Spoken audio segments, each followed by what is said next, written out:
Federal allocation to the states are dropping.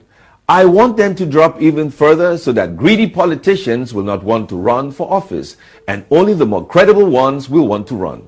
A perfect example of my hypothesis is Anambra State. That's why I feel that all those that have lived in Lagos for 20 years should just go straight to heaven, because they have already lived in hell. It is not news that Nigerians will have beautiful things to say about you, but they will wait for you to die. And that's why people will not celebrate you on your birthday, anniversaries, and celebrations, and congratulations. Would have your pictures everywhere, doing RIP when you're gone. And that's why the RIPs of Ifeanyi Davido's son was more than the birthday celebrations he had days before. And that same scenario is replicated in Nigerian politics. You will not see politicians talking about other politicians or even hailing them until it's elections. And like you are seeing in this picture, because there is now money to share. People are now saying that they are Bulabans, Baba Blue, Bulabans, they are Agbadorians. Not because they believe in the mass ideology, but because there is money to share and the man is contesting. So they are telling him what they want, what he wants to hear, so that he can continue to vomit money to them. And it's like that in Nigerian politics, everywhere. A lot of people supporting some of these candidates do not really believe in them. They don't like them. But of course, because this person now knows how desperate it is for him to become president, this person is sharing a whole lot of money. I hear people who are telling me physically on the street that money will be spent on the day of elections because they have collected so much.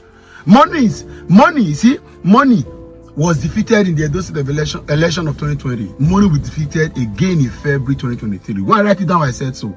People who have money, people will not see who collected it, and some people will collect the money and still vote their choice. It's a lot. Why am I saying this?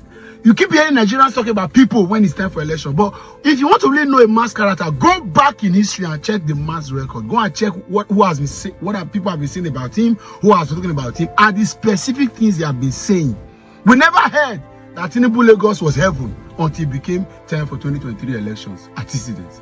But listen to El-Rufai, Governor Nasir El-Rufai of Kaduna State, years ago talking about this same Lagos that is now being talked about as the most beautiful city in Nigeria. Listen to El-Rufai. I mean, let's be realistic. I don't know how people in Lagos survive. Every day, 4 hours in traffic for 5 days. I don't know if Saturday and Sunday are enough for them to rest. That's why I feel that all those that have lived in Lagos for 20 years should just go straight to heaven, because they have already lived in hell. That's Nasir El-Rufai. He called it hell in his own language. Hell, the governor of Kaduna State. Today, Nigerians who have never believed in Lagos, who have never stayed in Lagos, I personally do not like Lagos. Some of them, because they want to install or enthrone a man that without capacity, they are the ones saying that Lagos is heaven.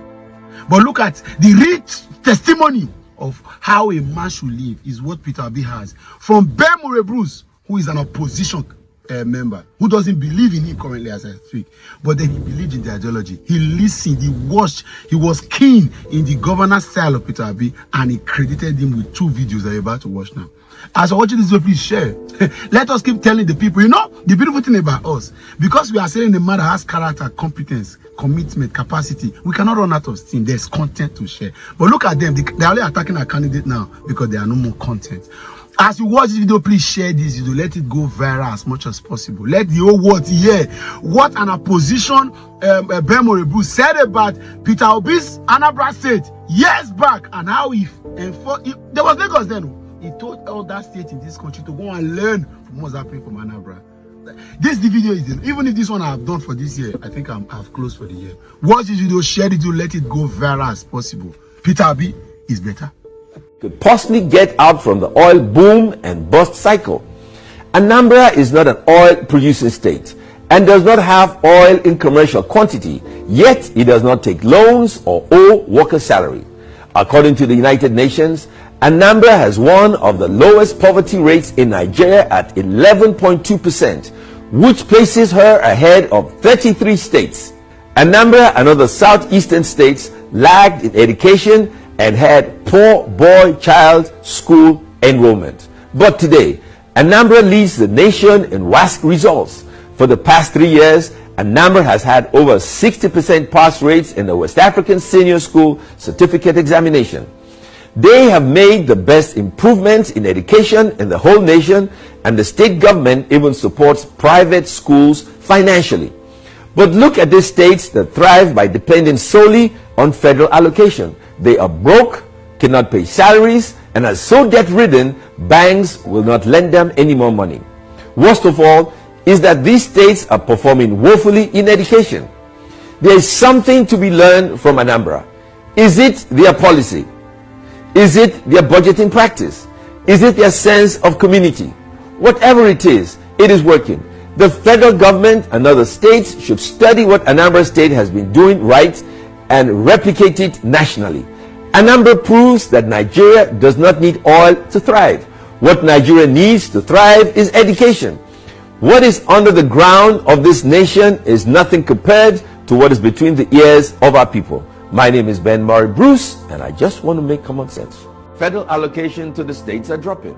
I want them to drop even further so that greedy politicians will not want to run for office, and only the more credible ones will want to run. A perfect example of my hypothesis is Anambra State. Recently, I urge other states to learn how to diversify and be less reliant on oil, proceeds, and federal allocations. I said despite not having oil in commercial quantity, Anambra State did not seek the federal government bailout, and the state still pays its workers on time. Furthermore, the state has made the best improvement in education because of its massive investments in that sector. After I made this statement, Anambra State further vindicated me by becoming the first and only Nigerian state that exports vegetables to Europe in commercial quantity. Presently, Anambra exports $5 million worth of vegetables to Europe. The profit from that venture goes directly to its own treasury.